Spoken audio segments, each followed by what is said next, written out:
They said first impressions define everything, so here's yours. A black man standing in a room full of people who already decided he didn't belong.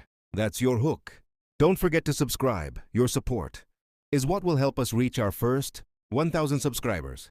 The story begins with Badmus Carter stepping into a polished corporate boardroom, dressed sharp, folder in hand, only to be greeted with smirks. A white intern blocked his path, tapping a clipboard like Badmus was a delivery driver. "Maintenance uses the back entrance," he said loudly, earning a few laughs from the executives at the table.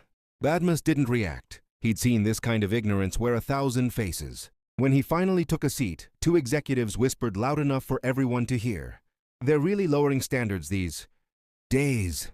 The air tightened with arrogance, the kind that assumes superiority without earning it.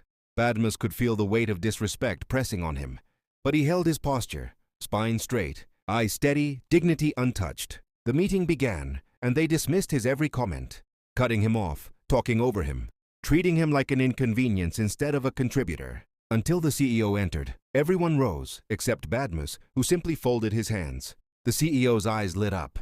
"Ladies and gentlemen," he said, "meet the man I personally invited, the independent auditor with full authority to evaluate your division." The room froze. Chairs shifted.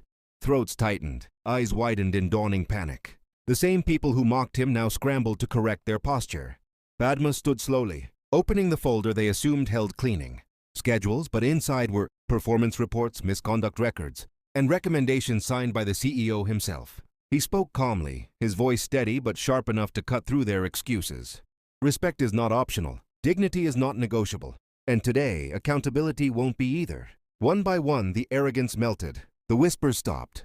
The room went silent, completely flipped from moments ago. Badmus didn't have to raise his voice. Truth was loud enough. By the end of the audit, those who belittled him were forced to confront the consequences of their actions. Badmus walked out not just victorious, but unshaken, a reminder that strength doesn't always shout. Sometimes it simply stands its ground. If this story moved you, like, comment, and subscribe so more people hear messages that honor justice, dignity, and the resilience of our community.